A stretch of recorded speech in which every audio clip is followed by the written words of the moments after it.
Kwaniriza nate mu Ramadan recipes zaffe leero tugenda kubeera nga tukola greens oba osobola okuziyita collard greens oba spinach oba sukuma wiki different countries babeera nga baziyita amannya ag'enjawulo. Ffe wano ewaffe kasita ogamba nti bampeeyo spinach yono spinach gwe bakuleetera, so wano ewaffe tubeera nga tumuyita spinach. Beera nga omufuna bw'otyo nga bw'omulaba, obeere nga omusalaasala butono butono.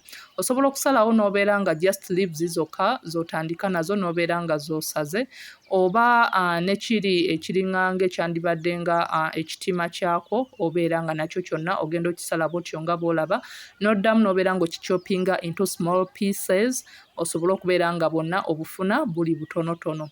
Makinga sure nti n'omwozezza then n'olyoka ogenda mu maaso okubeera nga omusalaasala.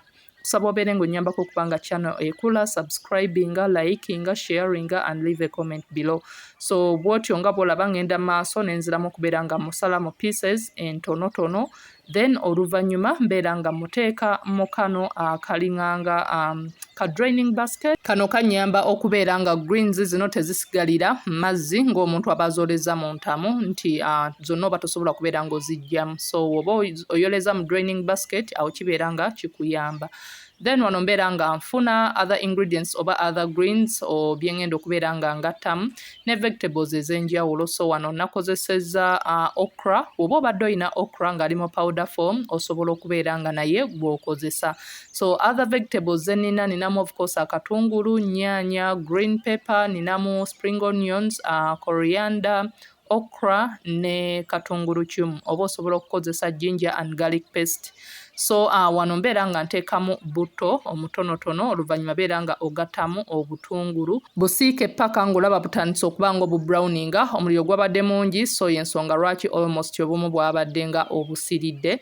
But regardless we move. So wano mbeera nga ngattamu ennyaanya, oluvannyuma then nembeera nga nazo ozifumba paka ng'olabira ddala nti zisofteninze, era wano obeera ng'okozesa amazzi amatono okubeera nga kuyambako okuba nga ebintu tebikusiriirako, n'ogattamu omunnyo n'ofumba. Oba obadde olina tomato paste naye osobola okubeera nga omugattamu, n'ekirala oba obadde olina paprika osobola okubeera nga omugattamu, era wano oba obadde olina spice endala gwe gye wandyetaaze oba gwe gy'olira mu greens zo osobola okubeera nga nayo ogikozesa. So wano I kept it simple, nembeera nga nakozesezza munnyo gwokka in this recipe. So beera nga wano oluvannyuma ngattamu green pepper, nembeera nga ngattamu ne okra.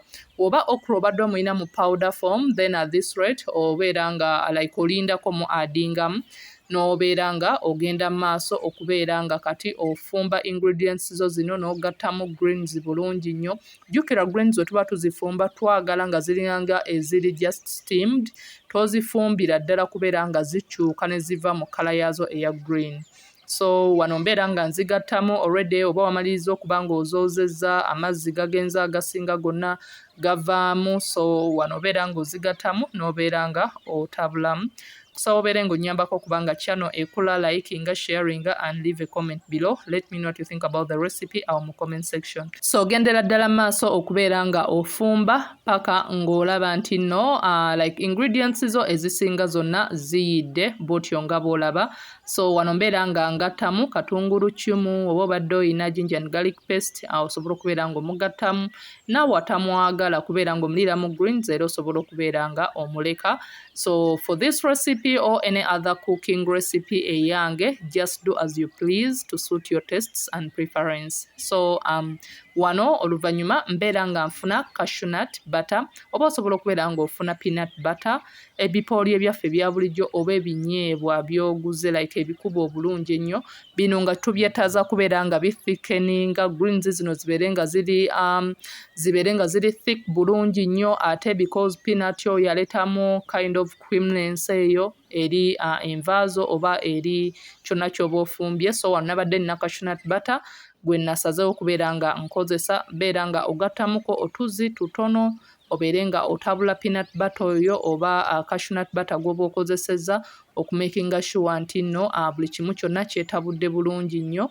Then fumba eddakiika 1 ku 2 nga then greens zo ziri ready okubeera nga ozisaavinga. Osobola okubeera nga ozisaavingira ku chapati, osobola okubeera nga ozisaavingira kawunga, osobola okubeera nga ozisaavinga nga side greens, oba osobola okubeera nga ozisaavingira ku ttooke, so kisinziira kiggwe kye wandyetaaze era ky'oba okola. Yeno engeri gye nazisaavinzeemu zaabadde creamy, ziri tasty, ziri so thick bulungi nnyo, so osobola okubeera nga ozisaavinga nga side veggies this iftar n'obeera nga ozenjoyinga ne famire yo, oba osobola okubeera nga okola this creamy spinach video already gyeri ku channel, oba okubeera nga omixing ebbuga ne nakati oba n'oteekako salad. Until next time, thanks for watching. Please like, share and subscribe.